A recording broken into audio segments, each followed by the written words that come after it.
Fred Vasseur a déclenché une onde de choc qui ne s'est pas limitée au garage de Ferrari, mais qui a résonné dans l'ensemble du paddock de la Formule 1, après un week-end marqué par les revers, la déception et des performances inférieures aux attentes aux États-Unis. Malgré ce contexte défavorable, le directeur d'équipe français est resté convaincu que la stratégie adoptée n'était pas seulement justifiée, mais aussi bien exécutée. Ce qui frappe pourtant, ce n'est pas seulement sa confiance dans le plan, mais à quel point son discours contraste avec les émotions intenses et la frustration exprimée par Lewis Hamilton et Charles Leclerc. Avant de plonger dans les déclarations de Vasseur, dans les réactions des pilotes et dans ce que tout cela implique pour une écurie encore à la recherche de stabilité, abonnez-vous à notre chaîne et restez avec nous jusqu'à la fin, car ce que vous allez entendre pourrait bien changer la manière dont on perçoit la stratégie de Ferrari cette saison. Revenons à Miami, où les performances de Ferrari se sont effondrées, non seulement en matière de rythme, mais aussi en termes d'organisation, sous les yeux du monde entier. Le podium décroché par Hamilton lors de la course sprint avait brièvement ravivé l'espoir que sa monoplace recelait encore du potentiel inexploité. Mais cet optimisme s'est rapidement dissipé lors du Grand Prix principal. Le Britannique et son coéquipier monégasque ont terminé respectivement 7e et 8e, des résultats qui, sur le papier, peuvent sembler acceptables, mais qui ont masqué une course marquée par l'indécision stratégique, des consignes contradictoires et un manque évident de leadership. Le vrai drame ne s'est pas joué dans les feuilles de temps, mais à la radio. Hamilton, équipé de pneus médiums plus frais, a rapidement rattrapé Leclerc et a demandé l'autorisation de le dépasser. Son argument était simple: une meilleure adhérence, des pneus plus récents et une fenêtre très courte pour réduire l'écart avec le jeune Kimi Antonelli devant lui. Mais la réponse de Ferrari a tardé. Au lieu d'autoriser immédiatement le dépassement, ils lui ont demandé de rester derrière et d'utiliser le DRS. Ce fut le point de rupture. Hamilton a répondu que ce n'était pas ça, le travail d'équipe. Quelques tours plus tard, l'ordre de laisser passer a enfin été donné. Mais c'était déjà trop tard. L'air sale généré par la voiture devant avait surchauffé les pneus d'Hamilton. Son avantage de rythme s'était évaporé, et la voiture de tête était désormais hors de portée. Et comme si cela ne suffisait pas, Ferrari a ensuite ordonné un nouvel échange de position. Cette fois, Leclerc semblait plus rapide. Et Hamilton, visiblement irrité, a répondu par le sarcasme. Lorsqu'on lui a signalé que Carlos Sainz revenait sur eux, il a lâché « Je dois aussi le laisser passer, lui ». Les déclarations après la course étaient révélatrices. Hamilton a qualifié la situation de chaotique et a vivement critiqué la lenteur des décisions stratégiques de l'équipe. Il a souligné que les ingénieurs disposaient de toutes les données, tandis que les pilotes devaient de faire des calculs en temps réel, en pleine course. Il ne s'agissait pas seulement d'un problème de communication, mais d'un appel à un changement fondamental dans la manière dont Ferrari prend ses décisions. Leclerc, avec un ton plus calme, a exprimé les mêmes préoccupations.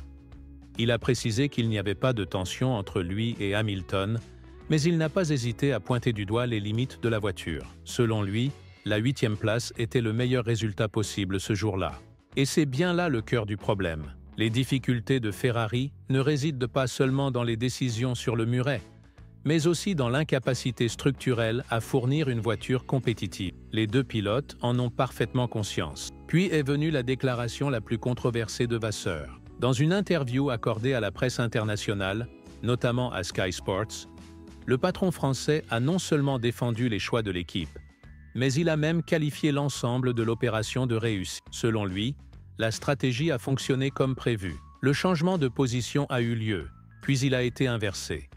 À ses yeux, ce n'était pas le chaos, mais du contrôle dans des conditions difficiles. Les pilotes ont eu leur chance, et le résultat a été dicté par des circonstances extérieures. Pourtant, cette vision n'a pas été bien accueillie par tous. Pour beaucoup, à l'intérieur comme à l'extérieur de l'écurie, les propos de Vasseur ressemblaient davantage à une déconnexion de la réalité qu'à une analyse lucide. Lorsqu'il a affirmé que Ferrari courait d'abord pour Ferrari, et non pour des individus, il a clairement montré sa volonté de s'éloigner d'un modèle centré sur les pilotes. Une intention peut-être louable, mais qui passe à côté de la réalité de la Formule 1 moderne, où les pilotes sont au cœur du succès. La vérité, c'est que l'écurie ne court pas seulement pour le nom Ferrari. Elle court aussi pour Hamilton, Elle court aussi pour Leclerc.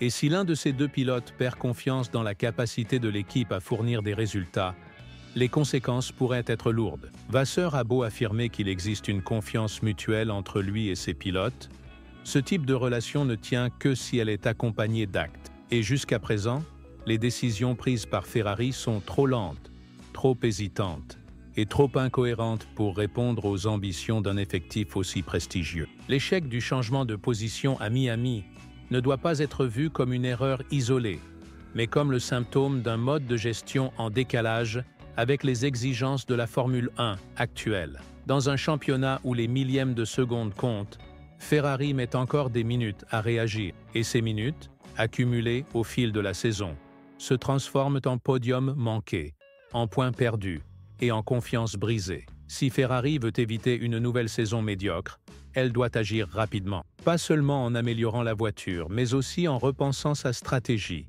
son leadership et sa clarté d'exécution. Les pilotes ont rempli leur rôle. Ils ont géré les pneus, respecté les consignes, contenu leur frustration. Mais la patience n'est pas infinie. Le Grand Prix de Miami s'est terminé avec 2 voitures dans les points, mais la véritable histoire s'est jouée entre le muret et les cockpits. Hamilton et Leclerc ont réclamé du leadership. Ferrari a répondu avec du retard. Et maintenant que la phase européenne du calendrier approche, tous les regards se tournent vers Maranello. Car dans un sport où chaque seconde compte, Ferrari ne peut plus se permettre d'être en retard. Donnez-nous votre avis. Êtes-vous d'accord avec l'analyse de Vasseur? Ou pensez-vous que Ferrari ne fait que dissimuler des problèmes plus profonds sous couvert de discipline stratégique? Car ce qui s'est passé à Miami ne révèle pas seulement une erreur de jugement. Cela met en lumière un fossé croissant entre la philosophie de gestion de Ferrari et les réalités vécues par ses pilotes en piste. Et si ce fossé n'est pas comblé, il pourrait avoir de lourdes conséquences. Le vrai problème, c'est l'écart entre la perception et l'exécution. Vasseur affirme que Ferrari a bien géré la course, que l'échange entre Hamilton et Leclerc et sa réversion ultérieure ont été traités comme prévu. Mais du point de vue des pilotes, l'expérience a été tout autre.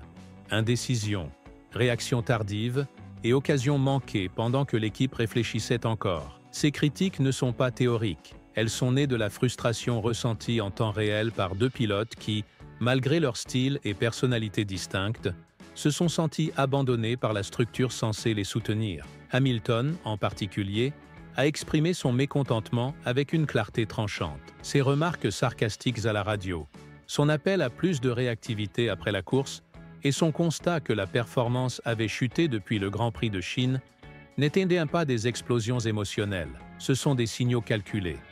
Des signaux qu'à ses yeux, Ferrari échoue à suivre le rythme imposé par ses rivaux. Et il est facile de comprendre pourquoi cela compte autant à ce niveau. Les courses, voire les championnats entiers, ne se gagnent pas seulement avec la vitesse, mais avec une exécution sans faille sous pression. Leclerc, bien que moins vocal, a lui aussi ajouté sa pierre à l'édifice. Ses commentaires calmes mais incisifs ont révélé une vérité peut-être plus gênante encore que les propos d'Hamilton. La voiture, dans son état actuel, n'est tout simplement pas assez bonne. Même avec des tours parfaits et une adhésion totale à la stratégie, les 7e et 8e places sont le plafond. Et quand un pilote aussi précis techniquement et équilibré émotionnellement que Leclerc commence à considérer la déception comme inévitable, cela devrait résonner comme une alerte à Maranello. Ce qui est plus préoccupant encore, c'est le ton global adopté par Vasseur. Même s'il a défendu les choix de Miami avec des arguments logiques, citant la politique interne, l'équilibre et la complexité des décisions prises sur le muret, il a également laissé transparaître autre chose, une tendance à accepter le compromis. L'idée que la position actuelle de Ferrari, bien que frustrante, fait partie du processus, que l'apprentissage et la confiance suffisent à surmonter les tempêtes. Mais la Formule 1 n'attend pas les courbes d'apprentissage. Elle punit l'immobilisme. Et quand vos concurrents évoluent plus vite, réagissent avec plus d'agilité et pensent avec plus d'audace, la prudence devient un risque en soi. La confiance dont parle Vasseur, entre un chef d'équipe et ses pilotes, ne se construit pas seulement avec de bonnes intentions. Elle se bâtit avec des résultats. Si les pilotes sentent que leurs performances sont limitées, non pas par leurs adversaires, mais par les hésitations de leur propre équipe, cette confiance s'érode lentement, mais sûrement. Et une fois perdue, elle ne se regagne pas facilement, surtout dans un environnement aussi intense et exposé que celui de Ferrari. Avec l'arrivée de la phase européenne du calendrier et des courses à Imola, Barcelone et Monaco à l'horizon, Ferrari se retrouve à un moment critique. L'équipe peut réajuster son approche, devenir plus décisive, plus audacieuse et plus alignée sur ses ambitions, ou risquer de plonger dans une saison marquée par des opportunités manquées et des tensions internes croissantes, car les pilotes font leur part. Ils poussent la voiture à la limite, gèrent des équilibres instables, des pneus en surchauffe et des stratégies parfois compromises. C'est maintenant à l'équipe de répondre avec des actions à la hauteur. Alors, soutenez notre travail, abonnez-vous à la chaîne et restez à l'écoute. Car si Ferrari continue de brouiller la frontière entre explications et excuses, ce ne seront pas seulement Hamilton et Leclerc qui perdront confiance, ce seront tous les fans qui espèrent encore voir Ferrari redevenir un véritable prétendant au titre mondial.